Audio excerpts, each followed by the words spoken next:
It won't open. Why won't this key turn? My mother, Sandra, let out a hysterical shriek and stabbed the spare key she'd pulled from her handbag into our front door over and over. It was as if the door were a traitor refusing to obey her. Beside her, my eldest sister Megan glared at her smartphone with a look of pure irritation. That Candace never picks up. How could she ignore our messages while she's on vacation? And the movers have been waiting for 30 minutes. What if they charge extra? What are we supposed to do then? My second sister, Katie, crossed her arms and nodded toward the moving truck with her chin. Our third sister, Nicole, watched our mother with a worried face. Mom, are you sure that's the right key? Of course it is. It worked perfectly last week. Oh, damn it. My mother's high-pitched voice rang through the quiet suburban morning. On their faces, there was nothing but agitation and raw anger after their plans were thwarted by what they saw as a petty inconvenience. Little did they know that on the other side of the world, I was watching this ridiculous, ugly farce in high-definition security camera footage, and I was about to rewind the clock by a few hours in my head. My month-long trip had only a few days left. I'd worked myself to the bone for this holiday. I had ignored every work call and finally managed to find some quiet. Then one video call from my cousin Angela shattered it into pieces. Angela's face filled the screen. She looked like she was about to cry. Candace, please look at the family group chat right now. Angela, what's going on? You look like you've seen a ghost. Is everything okay? Is everything okay? Don't be ridiculous. I've had it with your family selfishness. I really can't take it anymore. I know how hard you worked to get where you are. Here we go again. I muted the notification 6 months ago, so I don't know what's happening. I was so done with their selfishness. I get that. I really do. But this is different. Their selfishness isn't just words this time. They're trying to take over your house. Just look, please, before it's too late. Angela's desperate expression sent a cold, clenching dread through my chest. With trembling fingers, like someone brushing dust off an old gravestone, I tapped the family chat icon. What hit me when it opened was nothing short of hell. My mother's message stabbed the screen. Megan gets the sunny master bedroom. Katie gets the west-facing room with the garden view. Nicole gets the one with the balcony. Candace is going to be alone, so the sofa in the living room will be fine for her. My sister's replies came pouring in. Yay, which wallpaper should we pick? Look, we've already moved half the stuff in. With every scroll, I saw my house morph into something I didn't recognize. Photos of new furniture. Pictures showing my personal belongings shoved into corners. Images of my sisters posing in front of my closet. I felt all the blood drain from my face. This wasn't a joke. This wasn't a nightmare I could wake from. They were serious. They were trying to take everything I'd built single-handedly while I was away. My home. My life. When I read my mother's next message, it was the last spark to my anger. The key? Oh, that's easy. I had a spare maid when we stayed over before her trip. She's so trusting and easy to fool. I thought of the IT consulting company I'd launched alone back in college. The code I'd written myself. The months and years I'd poured into it. The dream house I bought with that company's profits. My blood, sweat, and tears. Were they seriously trampling all of that with muddy shoes? The thought that my mother had betrayed the hospitality I'd shown her and had the spiteful foresight to make a secret spare key made me sick. In the chat, there was even a gloating caption from my sisters. Moving in tomorrow. There was no time to mourn. It was time to fight. My fingers shook as I opened my contacts. I called Ethan first, the lawyer who'd handled every step of buying this house. There was no one who understood my rightful ownership of this place better than him. After a few rings, his normally calm voice answered. Ethan, it's an emergency. My family is trying to take over my house. They plan to move in tomorrow. I sent him screenshots of the chat and explained succinctly that my mother had the spare key made without my knowledge before my trip. On the other end of the line, I could hear Ethan inhale sharply. I know how much this house means to you. This is a premeditated, malicious intrusion on your property. If you want to act, there are steps we can take immediately. We can plan the strongest possible countermeasures. I answered his words without hesitation. Yes, I don't care what it costs. I want my home back. All right, I'll get a 24-hour locksmith and a security team out to your house right away. We'll change every lock and install cameras tonight. We'll fortify the place before they arrive. Ethan's firm words steadied me. That's right. I wasn't going to be the daughter who only cried anymore. I read through the family chat again. Hidden among the messages I'd skimmed past in fury was a crucial detail. I've booked the movers for 9 a.m. tomorrow morning, everyone. Don't be late. It was a message from my mother. That was the time that would decide their fate. They had, with their own hands, given me the final piece I needed to perfect my counterattack. Not long after I hung up with Ethan, my phone rang again. It was an unknown number, but Ethan had messaged me. It's Ben, the head of security. Please pick up the call. I answered immediately. Candace?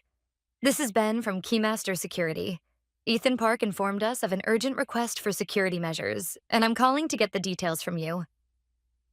Hearing the professional, steady voice on the other end calmed me a little. Yes, this is Candace. Glad you called. Tonight I want every lock, front, back, garage, replaced with the newest keypad locks that have no physical keys. I want high-resolution cameras installed all around the house so there are no blind spots. Please cover especially the front door and the entrances to every room. Roger, ma'am. Ethan has already given us the house owner's ID. Our team is waiting nearby. Once we receive your final authorization and payment details, we'll begin immediately and complete everything before dawn. I gave my credit card information then and there and ordered their top-tier plan. When I hung up, exhaustion hit me like a wave. But there was no time to sleep. A few hours later, I received an email from the security company. Candace, all requested work has been completed. Please see the attached file for the new keypad passcodes. Live camera feeds are accessible 24/7 via our app. My fingers trembled as I opened the app. On the screen, my familiar front door sat quietly in the dark. The image was astonishingly clear. I made coffee and opened my eyes properly. This was it. The real thing. 3 hours until the movers scheduled 9 a.m. I stared at the camera feed as if my life depended on it, like a commander in a fortress control room. My house, my rules, my fight. As the eastern sky began to brighten, the first car arrived. It was my mother's car. On my phone screen, I watched my mother and Nicole climb out. Soon, Megan and Katie pulled up in their cars. The four of them met in front of the house and marched toward my door like triumphant conquerors, faces alight with expectation and excitement. Today, this becomes our home. The camera's microphone clearly picked up my mother's excited voice. We're finally moving into this beautiful home. I want to change my bedroom wallpaper this weekend. My sisters whooped like they already owned the place. Then came the decisive moment. My mother reached into her bag, pulled out the spare key, and confidently slid it toward the keyhole, only to realize it wasn't there. Huh? She froze. Where the keyhole had been was a cold, shining digital keypad. What is this? What the hell is this? She jabbed at the keypad wildly. My sisters crowded the door, shouting, What's going on? Did the locks change? Did Candace do something? Right then, the mover's big truck eased to a stop in front of the house. Two men in work overalls climbed down, and their foreman approached my mother. Good morning. We're here for the move. Shall we start bringing in the furniture? My mother completely panicked then. Yes. But wait, the door won't open. The key, it won't work. Oh, you forgot the key? No, I have it. There's some weird machine on it. She was stumbling over her words. My sisters exchanged awkward looks. The movers kept professional faces, but their eyes clearly said, another troublesome job. I turned on the app's microphone. The speaker sits just above the front door. My voice would sound as if it came from the heavens, ringing down over them. I took a deep breath and spoke into the mic, quietly but with absolute clarity. You will not enter my house. My voice rang clearly from the speaker at the front door. My mother and sisters froze as if struck by lightning, turning their heads and looking around wildly for the source. Who? Who is it? My mother shouted up at the sky. I continued. It's me, Candace. In that instant, I watched the four of their faces shift from stunned to furious from Paris with crystal clarity. Megan glared at the small camera lens mounted above the door. Candace, is that you? What is the meaning of this prank? Open the door right now. This isn't a prank. Consider this a warning. You are standing on my property, and you have no right to enter. My mother began to scream hysterically into the camera. What are you saying, Candace? We're family. Your house is our house, too. I had been waiting for those words. I delivered, word for word, the line I'd prepared for this moment clearly. No, this house is my sole property. You have no right to assign yourselves rooms here, and you have no right to live here. What the? Nicole shouted. But we told you in the family chat. It's your fault for not seeing it. Are you kidding? You went ahead without my consent and think that sending a message makes it okay? Do you honestly believe that? You are trespassers. What you are trying to do is illegal. Pack everything up and leave my property immediately, or I will call the police. A hushed silence fell. The movers, sensing something was wrong, hovered awkwardly by the truck.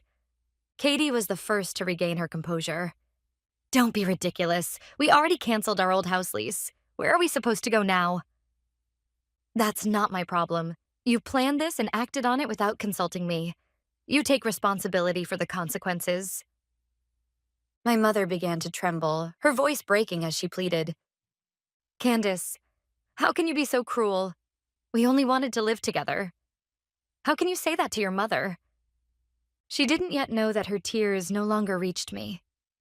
Her tears had once been a spell that controlled me, but that spell was utterly broken.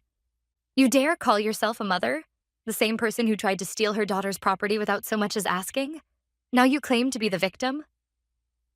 My voice was cold. My mother was left speechless. Instead, Megan stepped forward with a face full of anger. Are you serious, Candace? You want to throw us out? We will never leave. Our stuff is already inside. Exactly, Katie chimed in. We have the right to live here. If you try to make us homeless, we'll call the police on you. Their claims had lost any pretense of legitimacy and had become nothing but brazen defiance. I sighed and issued my final warning. Rights? Who are you to talk about rights? This is your last notice. 5 minutes. Within 5 minutes, you and the movers must completely leave my property. If you are still here after 5 minutes, I will not hesitate to call the police. Go ahead and try, Megan screamed. Sure, I said. I will tell the police that you secretly had a spare key made while I was traveling, that you broke into my house, and that you attempted to unlawfully occupy it. The footage from these security cameras will serve as the best evidence. Mentioning the cameras caused a small ripple of unease across my sisters' faces. But my mother was not done. She began collapsing into tears. Oh, what will the neighbors think? My daughter shutting out her mother and calling the police? How embarrassing. Her theatrical lament did not move me at all. The mover's foreman approached her, uncomfortable. Ma'am, our contract assumes the move-in will proceed smoothly. Under these circumstances, we cannot continue the work. Would you like us to withdraw for today? Are you betraying me too? No, that's not it. It's just, this is a family matter. The mover's professional judgment crushed my mother's last hope. She was surrounded by enemies. It was a situation where those words were truly appropriate. I set my phone timer for 5 minutes and hit start. Of course, they couldn't hear the merciless countdown, but I could. It sounded like a gong to cut the last ties of the past. As the countdown ran, the scene at the doorstep descended into ugly finger-pointing. It's all Mom's fault. Megan jabbed her finger at her. You said, don't worry, Candace won't say anything. What are we supposed to do now with all this stuff? That's right. We have nowhere to live anymore. Katie began to shout with a cracking voice. We're homeless because of you. What? What are you saying? You were the ones who wanted this in the first place. My mother's voice trembled as she tried to defend herself. The movers gave off an unmistakable sign indicating they wanted no part of this mess. The foreman retreated to the truck and began making a phone call, clearly eager to distance himself from the chaos. They too were victims of this farce. I simply watched quietly on my phone screen. The timer had less than a minute left. Megan was still shouting. Anyway, we're not leaving. Go ahead and call the cops. They won't interfere in a family matter. That was their final and greatest miscalculation. When the timer hit 0, I kept the door speaker on and tapped the number for the police. Both my voice and the dispatcher's would be audible to everyone standing outside. 911. What's your emergency? The operator's voice echoed clearly through the front door speaker. I answered calmly, There are several individuals attempting to enter my property illegally. I've ordered them to leave, but they are refusing. The address is... As I recited the address, I could see the color drain from all four faces on the camera feed. Are you the property owner, ma'am? Yes. Understood. We'll dispatch a patrol car immediately. Please stay safe and don't approach them. Thank you. I'm currently overseas, but the entire situation is being recorded and monitored through the security system. I ended the call. After a brief silence, I spoke again through the mic. Time's up. The police are on their way. Are you still planning to stand there? Right after my final warning, the faint sound of sirens began to echo in the distance. At first, it was so soft I thought it might be my imagination. But a moment later, it grew louder, unmistakably real and drawing closer. Panic spread among them like an infection. You've got to be kidding me. She actually called them? Megan shrieked, her face pale as she ran to her car. I'm not getting arrested for this. I'm leaving. Wait, Megan. Katie followed. What about the boxes? I don't care. You deal with it. Megan jumped into her car, gunned the engine, and sped away, leaving the others stunned by her sheer selfishness. The moving company's foreman turned to my mother, his voice firm but polite. Ma'am, the police are arriving. We'll be taking our leave now. Today's service fees and the cost for storing your items still on the truck will be billed to you later. Wait, don't you dare leave me here. But the movers ignored her, climbed into the truck, and drove off, away from the approaching sirens. Only my mother, Nicole, and Katie's scattered boxes were left on the street. Mom, what do we do? Nicole sobbed. What do we do? What do you think? Katie, in full panic, began shoving boxes into her car at random. I'm not getting arrested. You two deal with the rest. And with that, she too fled down the street. In front of the house, only my mother, Nicole, and a sad heap of boxes remained. The loud sirens indicated they were just around the corner. My mother never gave up the role of the tragic heroine. She lifted her face to the sky, glaring into the camera, and spat out her curse. Candace, I will never forgive you. With that, she grabbed Nicole's hand and ran for her car. Her vehicle sped off just as the patrol car turned the corner, red lights flashing across the front of my house. On the camera feed, 2 police officers stepped out, staring in confusion at the strange scene. No people, only boxes scattered across the curb. I activated the speaker again and addressed them calmly. Good morning, officers. This is Candace, the owner of the house. I'm the one who made the call. The officers, startled to hear a voice from above them, quickly grasped the situation. Ma'am, it looks like your family has already left. What would you like us to do about the belongings left on the property? They're not mine. Some may have been brought inside as well. From a legal standpoint, what's the most appropriate way to handle them? I asked, deferring to their professional judgment. I see. Legally speaking, the safest procedure would be to have your attorney issue a formal notice to the owners, requesting that they collect their belongings within a specified period. If they fail to do so, it will be considered abandonment, and you'll be free to dispose of the items. In the meantime, we'll take photos of the current state and prepare a report. I thanked the officer for his clear and professional advice. I understand completely. Thank you very much. After the police left, I immediately called my attorney, Ethan. Ethan, there are still belongings left both inside and outside the house. I'm leaving them for you to handle. Please send them an official notice stating that if they don't retrieve everything, including the items inside the house, within 1 week, it will be considered abandonment and we will dispose of them. Also, make sure to include that they'll be charged for all storage and disposal fees. I changed my flight immediately and returned home the next day. In the end, Megan showed up at the very last minute. Under the supervision of a neutral third party arranged by Ethan, she silently collected all the belongings from both inside and outside the house. The physical invasion was over, but my heart was still in a battlefield. That house had been trampled on, inspected, and temporarily occupied by people who had no right to touch it. Even after the belongings were gone, I felt as though the memory of their presence had seeped into the walls and floors. So even after returning to the country, I chose not to move back in immediately. I stayed at a hotel instead, until I could truly feel that my home was once again a safe place. As I had anticipated, my family launched their counterattack. Their battleground was social media. My mother posted a long message on Facebook, along with a tearful selfie. My daughter, whom I raised with love, has thrown me out of her home and called the police on me. All I wanted was for our family to live together in warmth and closeness. Success, it seems, can turn people into cold hearted monsters. The post was quickly flooded with sympathetic comments from relatives and friends who knew nothing of the real situation. Oh no, how awful. Candace is such an ungrateful daughter. Stay strong. My sisters joined in too. Megan wrote, "Our new life was destroyed by a sister with no heart." Katie followed with, "We don't even have a place to live anymore. All because of one selfish person." None of them mentioned the fact that they had tried to break into my house, or that they had attempted to take it over while I was away. They painted themselves as tragic victims and me as a cold-blooded villain. I didn't respond to any of their posts. Only my cousin Angela reached out privately, sending me a short message. "Don't worry. The people who know the truth are on your side." But their attacks didn't stop there. A few weeks after their smear campaign on social media, a thick envelope arrived at my hotel. The sender was a law firm I'd never heard of.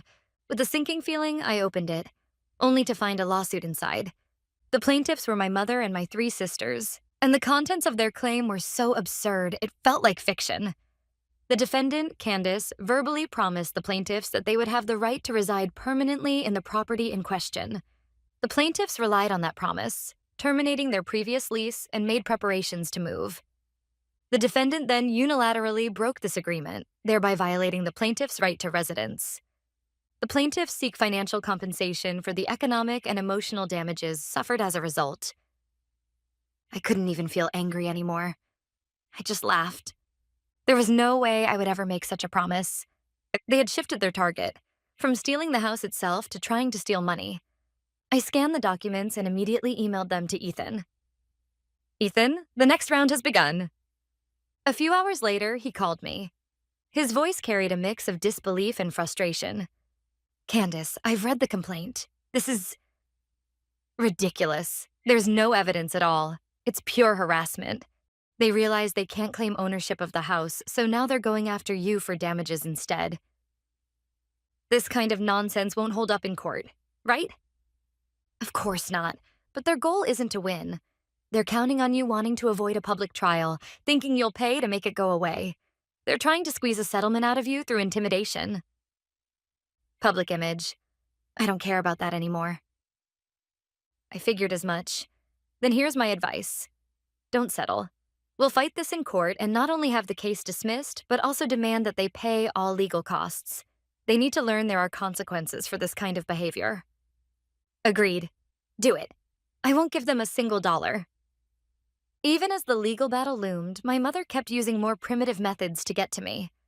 Though I had returned to the country, I still wasn't mentally ready to stay in that house, so I continued living at the hotel. That decision turned out to be wise.